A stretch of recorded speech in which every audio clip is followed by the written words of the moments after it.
Ég byrjaði að nýta með þjónustu námsráðgjafa örugglega bara fyrstu önninni í menntaskóla og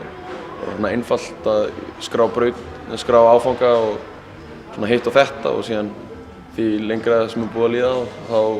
fer ég aðeins oftar. Ég kíki örugglega til námsráðgjafa allavega einu sinni til tvisvar í viku